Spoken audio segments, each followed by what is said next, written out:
JoJo English, man. Glad to have you here, man. I appreciate you having me, man. I always like to ask my guests, man, my Carolina guys, man, what made you choose South Carolina? You know, I just wanted to stay home and play in front of my family. That was important to me. Definitely rib checking me as a 17-year-old. I definitely appreciate the you keep emphasizing the 17-year-old like I was picking up. You sure you weren't 18? When's your birthday? No, bro. Hey, I was 17 years old. My birthday wasn't until August 29th, dog. Charles Oakley always told me, says every man got a 3-inch halo around your body. Really? Right? Only people that come in there to give you a hug, to like you, or they're gonna challenge your manhood. Man, and you need to get them out that circle. So you was all aggressive, you know. I was like, come on, man, back up.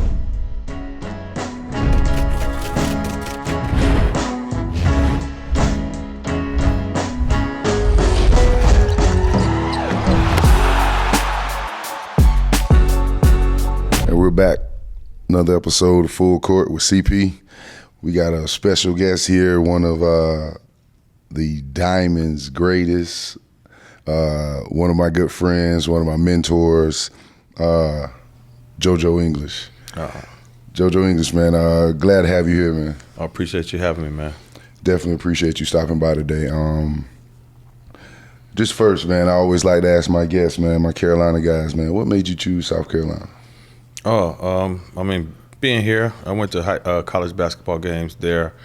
Frank McGuire, when I was a young kid, so I watched Jimmy Foster. Got lucky to see Zam Frederick play. So, and I wasn't the highly recruited type guy. You know, my junior year I was averaging 4 points a game, but I blew up over that summer when I ended up going to Nike camp. And a lot of people came late, like Seton Hall, Clemson, LSU, like towards the end of my senior year. But you know, I just wanted to stay home and play in front of my family. That was important to me. Talk about that Nike camp. Talk about how did that? Oh, the Nike ABCD camp back in the day. Yeah. I think I was one of 5 players from South Carolina went. Myself, Stanley, Joe Redd, Anton Brown from AC Flora, and Everett Sullivan. And then also Boo Young. So we had 6. Boo Young from Greenville High was a 6'4" point guard back in the day. So basically you went there, you know, Dick Vitale talked to every college basketball coach on the planet was there. Dean Smith, all of them, God bless dead, John Thompson. And I think it was like 60 of us. So they treated us like we was in college. So you had to go to class in the morning, you practiced, then you had a game.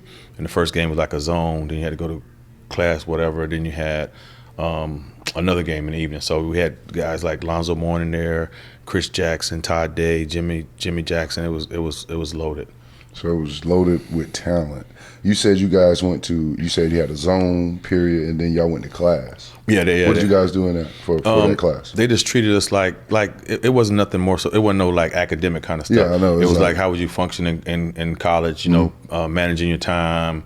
You know, it was almost kind of like a rookie symposium where they try to tell you how to stay out of trouble and, you know, blase and stuff like that. You had to attend class. If you didn't attend class, you couldn't play. But you had a couple players saying they were going to cut class, but then they wouldn't let you play in the games, you know, later on that day. A couple guys probably missed it. Yeah. Alonzo Mourning was there, Sean Kemp. It was an impressive, like, group of talent, you know, in there. That's dope. Okay. So leaving there, you know, I know it kind of probably changed your mentality. So that you felt like that was the okay, I've arrived moment as far as high school and I can play with these guys.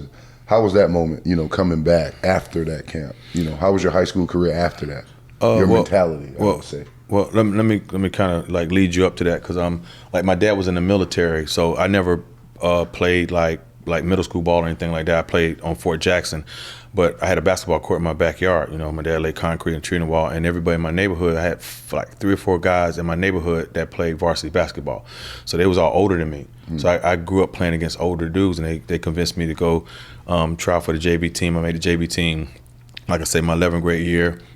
And then between my 11th and 12th grade year, that's when I went to, you know, Nike camp. But I was just a competitor. Now, did I have the overall basketball skill to a certain degree? No, but I always knew what I had to work on, and I always worked on it. So being in that environment, man, playing against Chris Jackson and playing against these dudes, you know, I'm a sponge. So if I see somebody doing something right or somebody who had a talent I need to work on, I watch what they do and I go emulate it. You know what I mean? So I kind of took from it, and then I went and I worked on it relentlessly. I worked on it till the sun go down to get better.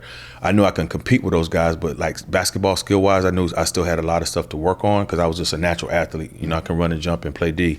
So, but I had confidence that for them to even think of, you know, putting me in that number, you know, because that summer we had won an AAU national championship after a state championship. So we already was nationally on the map, and then our high school team was ranked nationally. So I always knew I could play at that kind of level with those guys, but I always wanted to be better, you know, than what I actually was. Gotcha. And, you know, to speak on your high school team, what was that, the 88? 87, 88. 87, 88. Not going to say, because I've heard a lot of people say arguably the best, but probably the best high school. It is, I would say, the best high school basketball team. Well, my junior year team was really, really strong. I believe we was like 13th in the nation, and then my senior team, we was 6th in the nation. And 3 of us ended up, you know, playing in the NBA. Myself, players, Tim Burrows, and Stanley Roberts. But Tim only played 1 year varsity basketball because back then it was unheard of for a 10th grader to be on varsity outside of Stanley because it was just so. Right? Yeah. He led the state in rebounding and went to Jacksonville, led the nation in rebounding. So that's the kind of talent we had. Country in rebounding when you went to from school. Jacksonville. Yeah. Oh wow. And he only played 1 year varsity basketball, but he was 6'8", 245. He was a big country boy. That's the size we had. So our lineup was like my point guard Boogie was. What was that lineup? Boogie was like because it was another team that went to LR had a pretty good lineup. Oh yeah. Well, I mean, we had size. Point guard Boogie, Charles Jacobs was my assistant coach. He was 6'2". I was 6'3"-ish. William Key from Charlotte down there, he was 6'5"-ish.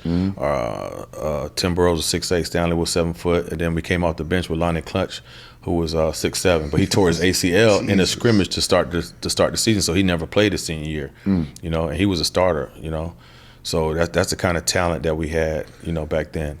Yeah. So basically, compared to you know, my guy, you know, Rolando's team with Ed Scott and Ivan, and then you guys would have probably blew them out the water, huh? I'll never look at it like we blow them out of the water. We respect everybody because I think we were different. I love Scotty because Scotty was, you know, Scotty had the wiggle and the passing and stuff of that particular nature. But I don't think, you know, God bless their love road to death. But I don't think they could have did anything with Tim and Stanley. With Tim they and Stanley, couldn't do it. right? That was just it was Twin Towers. Stanley, when he and Stanley, we used to make Stanley mad. And he catch a drop step, it's over with. There's nothing you can do. I mean, there's nothing you do. And then Tim was 7 feet. And then Tim was getting every rebound. Tim was averaging like 14, 15 rebounds a game his senior year. You know, so, I mean, I don't think physically, and then on the perimeter, me and William Key wouldn't let nobody score. So, I mean, you know, that was our pride. You know what I mean? Yeah. We sat down, and that's how we averaged. And that was the thing, man. I think, you know, I don't mean to cut you off, but I think that's a big difference between, you know, basketball now and basketball, you know, when you guys played and when I played. You took pride in defense, man. And I've known, and I've heard lots, man, and I played against you, of course. You really, really took pride in defense. Oh yeah. That was, you know, I didn't enjoy like anybody trying to score on me or anything of that particular nature. That's how I made it, because, you know, that was my only way. Because my JV coach at the time was Gary Fulmer, who ran the Chick-fil-A. You know, that was 30 plus years ago. But he always defense, denying the ball. But we were well taught in how to deny the ball, how to box out, footwork, angles, and then playing AAU basketball with, God bless their coach Glimp. You know, we're big on defense, so I learned more about pressure and different, you know, things of that particular nature. In our high school team now, we scored because my junior year we averaged like 87 points a game. My senior year we averaged like 88 points a game in a 32-minute high school bat. Now, mind you, now my junior year was the last year of the 3-point. There wasn't no 3-point line in high school basketball. That's how old I am. I'm historic. I played in the very first year that they had a 3-point line in high school basketball. That was my senior year. Yeah. So we scored a different way because our defense was our offense. So we played a matchup zone. So when we got to steal, we had 7 or 8 seconds to get down there and score before Stanley got down there. Because when Stanley pull it back out before I throw it inside, so we ran fast. You know what I mean? So we get deep, we get out, catch it, try to dunk it. Exactly. You know what I'm saying? Yeah, the defense is your offense. I teach my kids that to this day, man. You know, I said you get the ball a few different ways. You either get the ball on the court where somebody pass it to you, whether you rebound it or you're getting it out the net because the other team make it. Yeah. You know what I mean? So, the real good guys go get rebounds and steals. Yeah. You know what I mean? The bad guys get it out the rim and stuff like that and never win because y'all taking it out and stuff. That's the only way you get the ball. That's the only way they touch the basketball. That's funny, man. That's funny. Yeah. But, fast forwarding a little bit, you say you weren't highly recruited into South Carolina. Right? Yeah. All right. Well, let me change. It actually started late. Yeah. Now, I was being recruited by Austin Peay, Murray State. I took a visit North Carolina, Asheville. Okay. Along those particular lines, and it's crazy because I still have my box. My mom kept everything. So when we got recruiting letters, I still got a box full of recruiting letters. My mama got. She just passed away, but she got the photo albums from when we played. So every article from the state newspaper, the Columbia Record, we had 2 newspapers back then, all the videotapes. So when we came on the news at exactly 11:18, so I got 80-something videotapes, from when us in the news. So I kept all that. I take pride in that, man, because you can always look back and say, you show my daughter that's how good your dad was because these people, Georgia, them sending me letters to offer me to come visit or offer me a scholarship, Yeah, and that's dope, man. That's super dope. But going to Carolina and, putting your mark down, I know it was a lot of hard work, a lot of dedication. What was your drive? What was your motivation? And, when you got to Carolina, when you stepped foot on campus, what was your mindset? Yeah, I wasn't like these kids today because, think about it, when I went there, my freshman year, Barry Manning, who was a starter, Barry Manning was Mr. Basketball from Eau Claire, and then Brent Price, the shooter, they was both sophomores. So everybody was like, "Why are you going there? Why are you going there?" I said, "Every day in practice, I'm a guard out of Barry or Brent." You know what I mean? That's the same mentality. That's how I made it in the NBA. So you know how it is when you're doing one-on-one zigzag or you're doing shooting drills or whatever it may be. And I learned from Brent because Brent was a dead-eye shooter. That's something I had to work on. So I always got in line with him. So we doing shooting drills. He make 10. Okay, what is he doing? How he catching it? And I repped it. And I got in the morning, I repped it. But then when we practice, we doing shooting drills or you doing the 9 to wing, I always make sure I guarded him. I always make sure I just went at him. You know what I mean? And then the following year, Brent ended up transferring our sophomore year, and then Barry broke his wrist. So, and then we had probably 6, 7 scholarship players that my sophomore year. Yeah. And that's when we went down and we won the tournament down in El Paso, Texas. And then we finished up 14-14 by beating Clemson at home. See, back then, up until my junior year, we always played Clemson twice, home and away. Yeah. Right. So that's the year they had. Yeah, that's the year they had. I don't know why they don't do that now, but anyway, that's the year they had Eldon Campbell and Dale Davis. That team that went to the. We beat them in the Carolina Coliseum, the last game. Yep. Last game of the year. Last game of the year. Yep. To finish 14-14, and that was they was an NCAA tournament team. Yep. So, and that was a highlight of my career because that's the kind of the turning point where I was like, okay, because we didn't have a fully loaded roster. Because actually, Joe didn't finish the season. He was going through the little heart issue or whatever it may be. Joe Rett. Yeah, Joe. Because we all knew each other because we played AAU ball together. Yeah. Barry ended up, it was a blessing in disguise because Barry ended up redshirting, so we ended up finishing together because, Barry was class of 87. Yeah, we was class of 88. Right? Yeah, he was 1 year before us. 1 year here. Dope. So talk about, the coaching and, not coaching, but, your coach at Carolina. You were Fogel, right? No. I played with George Felton my first 3 years, and then Steve Newton my senior year. Yeah. How was he influential to you? What was his style like? Yeah. Well, the one thing had a talented squad. But, yeah, one thing about it, man, Coach George Felton was probably one of the best recruiters I know. Well, anybody know because he was always around. He's always around high school basketball. He was always, I guess the rules are different because you can go to practices a lot more, which I don't understand the NCAA quiet period and why. I mean, I can understand you harassing a kid, sending all kind of messages, but that's why a lot of these colleges I think make mistakes on high school kids because they don't get a chance to see them enough. Yeah. You're not allowed to see them, but so much. You know what I mean? But Coach Felton was always, But we had outstanding assistant coaches. All his assistant coaches ended up being head coaches, like Tubby Smith. God bless their Eddie Payne. That was a head coach at East Carolina, and then I forgot Tubby was there. Yeah, Tubby was there my freshman year, right before he went to Kentucky with Rick Pitino. Because when Rick Pitino got the job, he said he wanted the best defensive coach. That's how that's another way I ended up playing defense by Tubby Smith, how intense he was, and Shell, and Definitely, he was just like, you know, when he get done with a drill, he huffing and puffing, you know. And then Joe Dooley was a grad assistant, so that's the one I used to go to the gym with, Scott Rougeau. You know, I used to go to the gym with Joe Dooley in the morning, in Carolina Coliseum. I used to meet him there at 7:00 in the morning before my 8:15 class, and we used to shoot for until 7:45, take a shower, and I go to class. I did it every day because I wanted to get my shot better. You know, and I just worked and worked and worked. So I always had good assistant coaches along with Coach Felton. He had a heck of a staff. Yeah. You know, my years there. They were there. Well, you say they left. I know they. Coach Tubby left my freshman year. Yeah, Coach Payne was there the whole way. Scott Riggert was there the whole way. Joe Dooley was there the whole way, and then we had Brian Ellaby. He ended up being the head coach at Michigan. Yeah, I think he came our junior year. Okay. Yeah, and then Jimmy Black also came.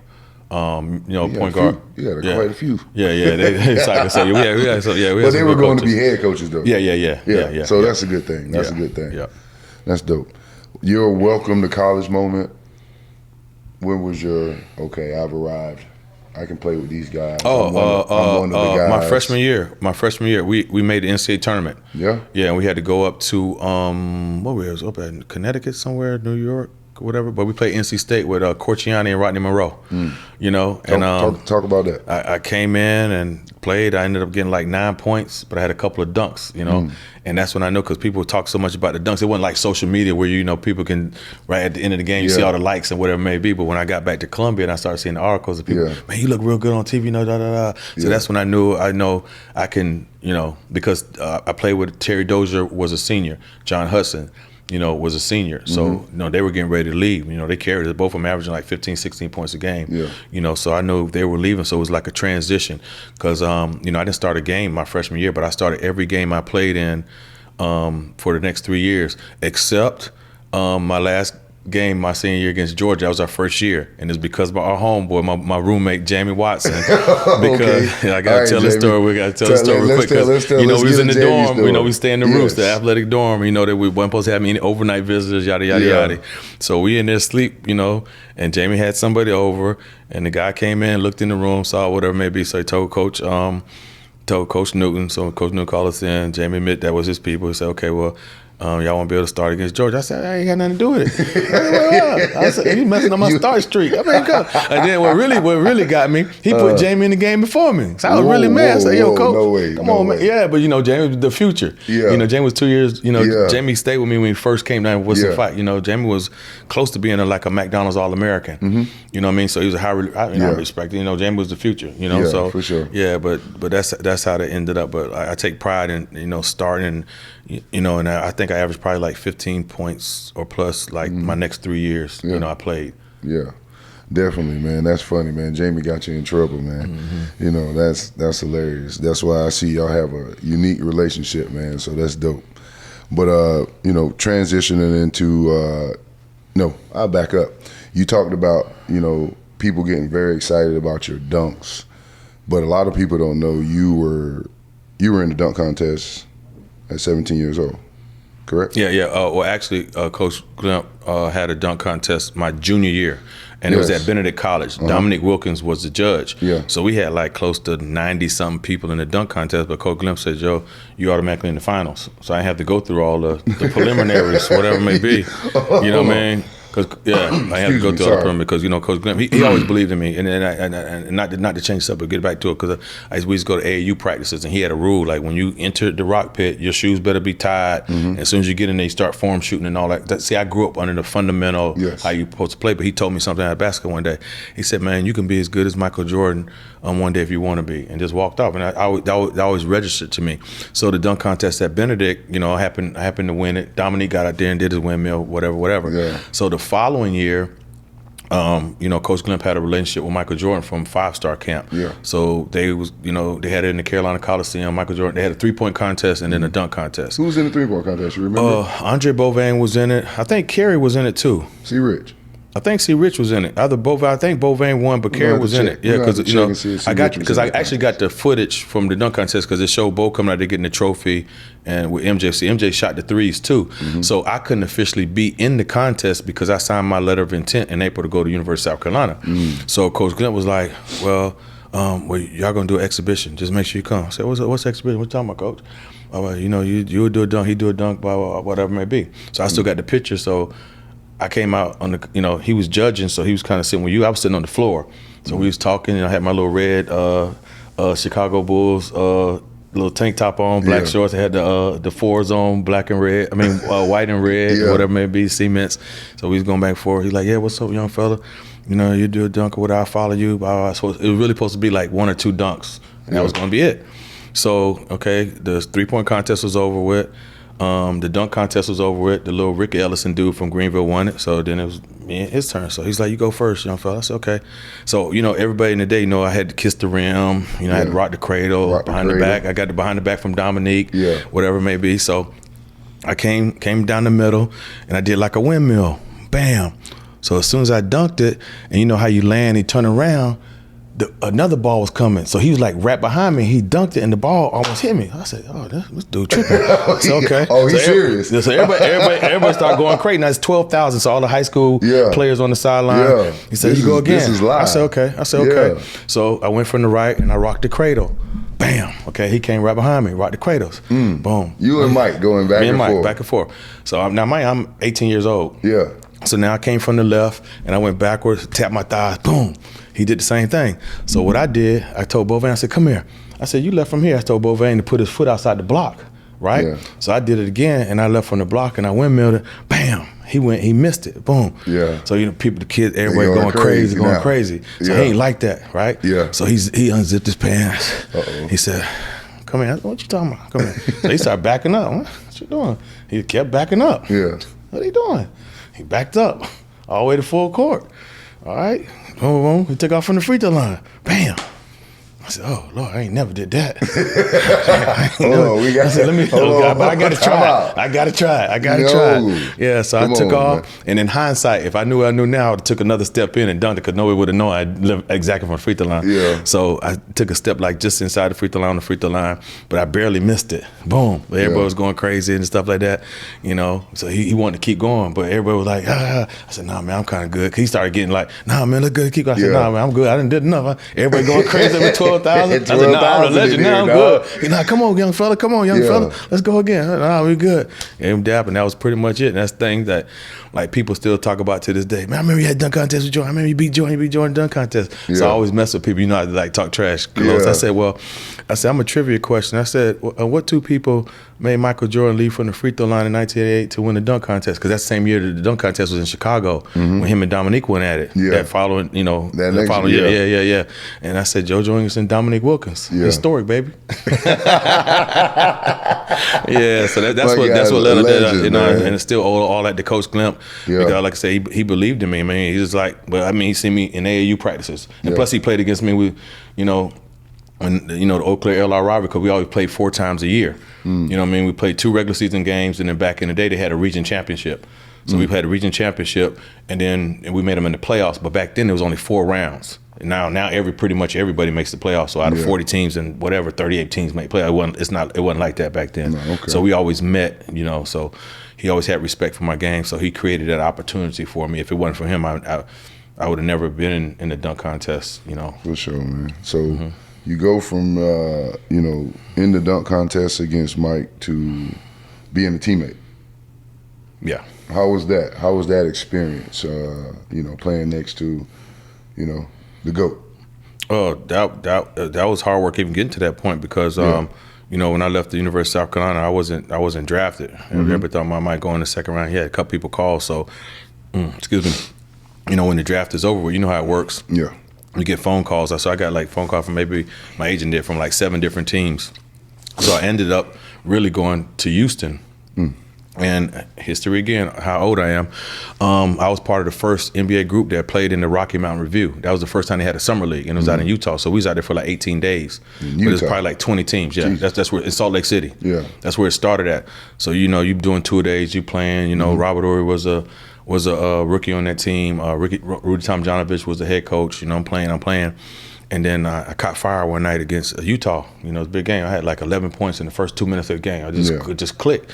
So I'm walking off the court, and Clarence Big House Gaines' son, reach over and hand me a piece of paper. He said, Jerry Krause wants you to come to this hotel room. I'm walking off, so okay. So I get to the hotel room, you know, it's Jerry Krause, God bless his dead, Phil Jackson, Jim Stack, Clarence Gaines.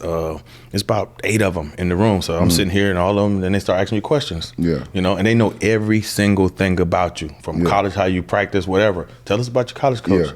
When y'all got into it about this, da-da-da.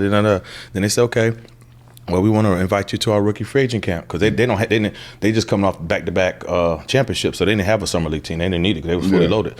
So they had 2 spots, and they said, okay, they're gonna have a 3-day mini camp. They're gonna invite like 50 dudes, and then out of that 50, they're gonna take 6 to vet camp, and then 2 make team. So I said, okay. So when I got there, my mentality changed. You know, I'm in the room with Anderson Hunt from UNLV. I'm in the Ricky Blatton from LSU. This dude from North Carolina. This dude from whatever. My whole mentality changed. I said, I don't like him. I don't like him. I don't like him. I don't like my roommate. No free. Yo, man, I wasn't like, I said, yo, man, we got to turn this TV off at 10, dog, 'cause we got to get up in the morning. So Clarence Gaines always told me the secret, because there was 2 vans that come to take the guys from the hotel to the practice facility. I always make sure I was the first one on the van. Yeah. And I always make sure I sat in the front seat. Or when I got in the van, I sat by the door. I was never in the middle. You know what I mean? I'm like, no, bro, slide over. I'm about to sit here. And then when you get in practice, you know how it is. You go, the morning practice is all D, you know, or breakdown. You got, guards, wings, posts, so you're doing denying the wing, you're doing shooting drills, you're doing, whatever it may be. And the way their practices started off, everything was fundamental. Like, you started off with no basketball. Tex Winter ran us through, like, acting like you're having basketball jump stop, front pivot, reverse pivot, how to drop. See, I knew all of that because I had good coaching, I had good fundamental coaching. You already had you understand? Background. So, after first practice, they cut this dude, they cut that dude, they cut that dude. So at the end of the 3rd day, I was one of the 6. Myself, Kelsey Wings, God bless the dead, from NC State, Gerald Mackins, played at UCLA, Ricky Blanton, Joe Courtney, and Anderson Hunt from UNLV. So we ended up going to vet camp. That's when the big boys come in there. You take the physical, and I see Mike in the dunk contest. Yeah. But it was different when they walk in. So you in a different Mike. Yeah, because they got the weight room and track. So you see him come in, like, dog, and just like you just look different. Yeah. Scotty come in, how long he is, like, this the young Mike now. This is this is the 90. Yeah, this the 92 crew. So we go through the tour days, and now you're doing drills with them. And they come and talking trash to you. I'm gonna get your A cut, bro. Yeah. Well, they always had respect for me because I bam, Yeah. I was, you weren't going nowhere. Man, they ain't sending me back to LR today. So many days, how them tour days, I went so hard, like after the first practice, I never went to the hotel and came back because I could barely walk. I stayed in the training room and ate a turkey sandwich or whatever, and went to sleep because you practice from like, 9:30 to 11:30, and then the second practice was like 2:30 to 4:30. Yeah. You know what I mean? Yeah. So I just stayed there. You know what I mean? So played in all the exhibition games, but then they threw a monkey wrench in it. They ended up drafting Corey Williams from Oklahoma State. So, but Phil like bigger guards. I was a bigger guard because he the Ron Harpers. If you ever noticed how the Bulls team, he liked the bigger guards and stuff of that particular nature. But halfway through, they ended up signing Trent Tucker. So I'm in the hotel, and I happened to go down and get some towels, and he's signing in. I knew who he was. Oh, what's up, man? Yeah. All right, so that's one shirt gone, right? So anyway, but it's different than what it is now today, because back then it's only 12 spots and 1 injury reserve. Now you got like 15 spots, two ways, 3 injury reserves, so it's 18, 20 dudes on the team. You got about 17, 18 people. Yeah. So G League, all back and forth. Yeah. So and I didn't know what I knew now, so it came down to, everybody was cut. I was like the 13th dude. So I got my agent had called me. In hindsight, you wish you knew stuff then. He called me and said, "Yo, Joe, you want to start this season off on injury reserve?" I said, "Man, I ain't hurt. Nah, man, I want to play. Blah blah blah." He said, "You sure?" Now he should have told him, "Yeah, I would have started," but no, he told him no. So the next day I get there. He said, Jim Clemens said, "Yo, Joe, they want to talk to you." So I go up there, and then they all around. So they give you their opinion. Texas say this. Well, he wasn't a fan of the way I played. He said, "You play too much like Mike, Scotty and Mike." He didn't like that. He liked the jump stop, the fundamental. Yeah. I was athlete. Defender. So Phil will say they point, man, I love you, I think you play hard. You know, they go through and give you all of the opinions. So I said, okay, well, all right. So Jerry Krause was like, hey, go to the CBA, don't go nowhere, don't go overseas, don't go overseas, don't go overseas. You know, because back then I could have went to Germany, you had that big money to go overseas. I said, okay, so I'll go to the CBA, because I was like one of the top 14 picks in the CBA, but my team was way out in Washington. So played by 2 weeks in the CBA, and then they started the call-ups. So I was like one of the first, me and David Rivers with the afro from Notre Dame, we was the first 2 call-ups from the CBA to the NBA to call me back up to the Bulls. So I ended up playing those 2 10 days with the Bulls, and you know, ended up getting cut and go back to the CBA because, you know, I used to bam in practice, but I wasn't going to be no Steve Kerr and take the elbows to the head and not respond. Yeah. You know what I mean? So it was a couple of dust-ups in practice, you know? I'll play hard. You can give me buckets all you want to, but it's certain Steve English raised the man, you know? So they ended up letting me go. I go back to the CBA. And I make the all-rookie team in the CBA. And then the following season, that summer, the Minnesota Timberwolves came in and gave me a partially guaranteed contract. So I was up there with Christian Laettner. Sidney Lowe was the coach. Blah, blah, blah. I'm hooping, you know. I'm in Minnesota, but it's a whole totally different environment. You know, with the Bulls, you flying prime charter. You stand at the Ritz-Carlton. You got to be dressed up to get on the plane, da-da-da. When you go to Minnesota, you get on the charter. You can wear your sweatpants and stuff like that. So anyway, Michael Jordan happens to retire. Right, so I'm on the floor stretching, and then Sidney Lowe came over joking with me. Said, "Joe, here go the paper. We about to let you go." I said, "Huh?" He said, "Nah, man. You want to go back to the Bulls? Jerry Krause just called. They want to trade for you." I jumped up. Bye. I said, "All right, dog. Holla. We out. All right, man. Yeah, there we go. Yeah." So I ended up going back to the Bulls, and me and Pete Myers, and then it was crazy because I'm playing probably close to 12 to 14 minutes a game as an undrafted rookie free agent. And then it comes down to on a $150,000 prorated contract back then, you know what I mean? Non-guaranteed. So if you're on the team after, I think it was January 4th, because I'll never forget that date. If you're on the team after January 4th, you're guaranteed for the rest of the year. I get cut January 3rd because they brought Dave Johnson there. Phil, all of them was upset, you know, because back then it was a faction. So if you ever watched The Last Dance, you know, it was Michael Scotty, the trainers in here, then it was Jerry Krause, the crew, and all that. You know what I mean? Because I was better than, you know, Corey Williams, but he wasn't going to cut Corey Williams to keep me, because that would say, okay, I was wrong drafting that dude. So I get cut again and then go to the CBA. So now I'm playing for Flip Saunders. Flip Saunders traded 6 players for me back then. I played then I went to the CBA. I went to lacrosse. Time out. We're not going to just go past that. 6 players? 6. I was battle tested then, because you know, I had reps with the Bulls. I was playing with Michael Scotty every day. I didn't see that kind of defense. I was a different type dude. Plus I was a big guard. So like if I could play the point, I could play the wing, I played the 3. So if they put a smaller dude on me, I would post them. If they put a 2 guard, I know how to use screen. They put a small forward on me, you know, I could go around. I just. I had them reps, right? So so I go down there. Reps. So I go down there and I play for another 2 or 3 weeks. The Bulls call me back up, so I end up finishing the season with them, and that's when we go to the playoffs and we lost to the Knicks in the second round and stuff of that particular nature. Now that summer league, I'm the man. You know, I'm getting all the shots. I'm doing this. You know, that's when Ron Harper got put on the team. Steve Kerr, and then. That's when the United Center first opened that first year. And we had a overtime game beginning of the season. And then I go and Fuse to write the lineups on the board. He wrote my name. I'm starting. We was playing Washington with Rex Chapman and the crew. I said, I'm starting. Okay, boom. All right, boom. So ended up playing like the first 9 games of the season, 10 games. And I was on a road trip. We playing in Houston. I don't go in the game. I'm like, what's going on? What the hell going on? All right. We get to Dallas. We getting ready to go to shoot around. I get a call. Jerry Krause, I want to talk to you. Okay, come down to the room. We sit in the room, and he keep calling. I don't know where Phil at. I'm waiting on Phil. I'm just sitting there. What are you talking about? Waiting on Phil. All right. So Jerry's like, Joe, you know, you outstanding. I hate to tell you this, but we're gonna go in a different direction. We're gonna bring in Judd Buechler, blah blah blah. At that time, then Phil walked in. He sat right beside me, and he said, Joe, I apologize. I don't agree with this. I don't approve of it. You know, you deserve to be on this basketball team, blah, blah, blah, blah, blah, yada, yada, yada, right? And I got released again. A couple of days later, I get a card, and I keep it to this day, from Clarence Gaines.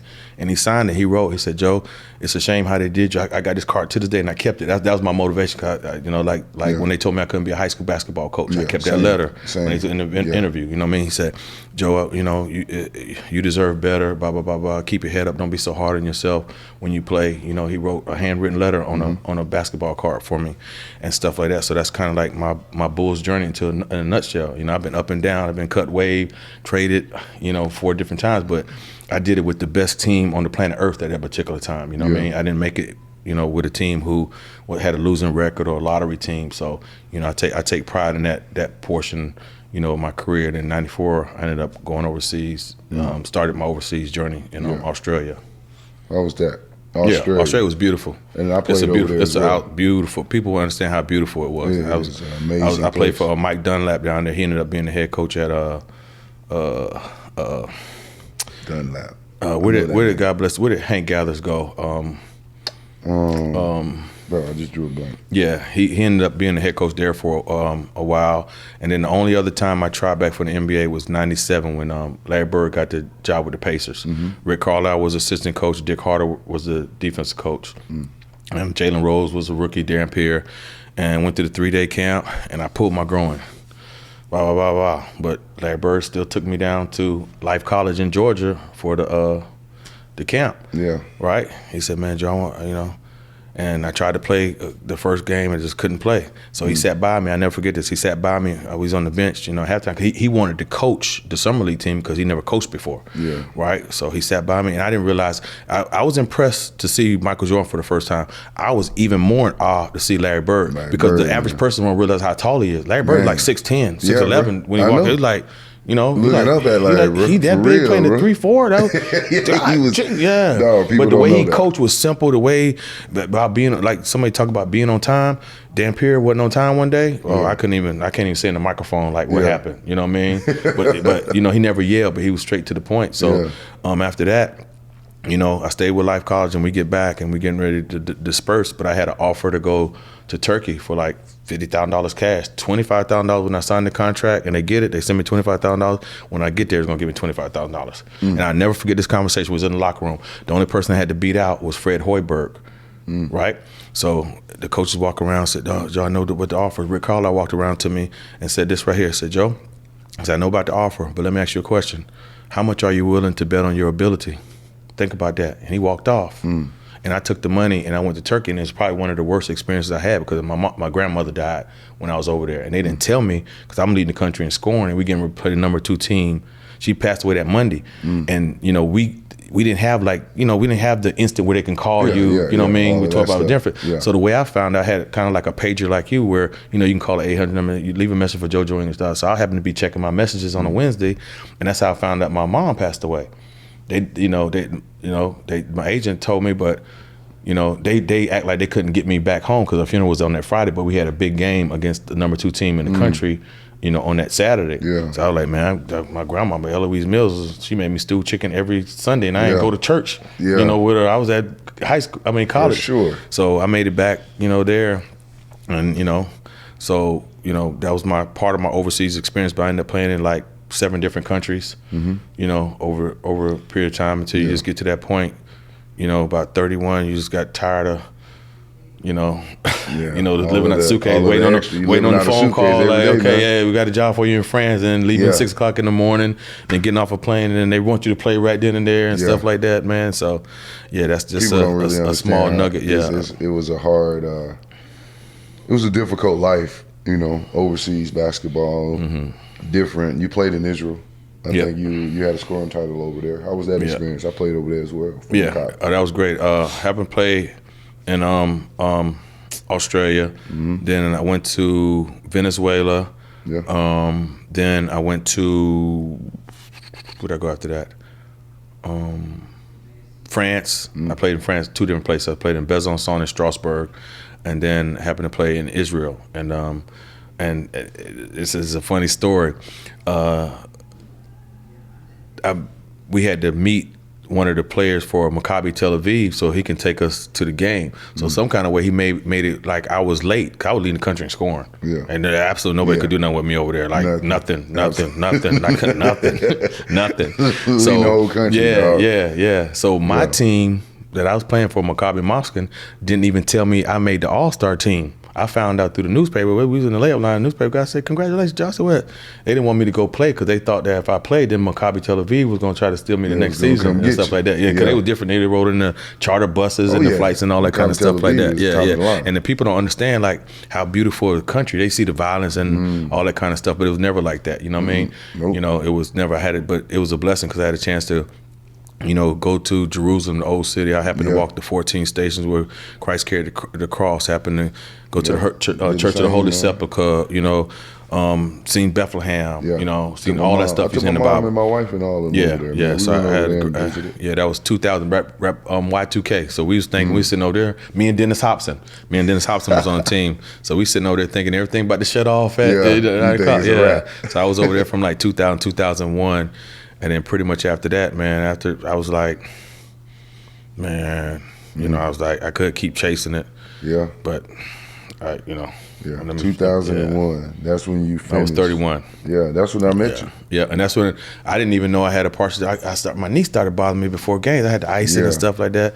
So I went over there and got an MRI. It was like, we just got patella tendonitis, da-da-da. But I was smart. So I went back to the MRI place and I got a copy of the MRI. So when we always came home, I think Fogler, I don't know, who was the coach in 2001? I think it was Fogler. In 01? No. Yeah.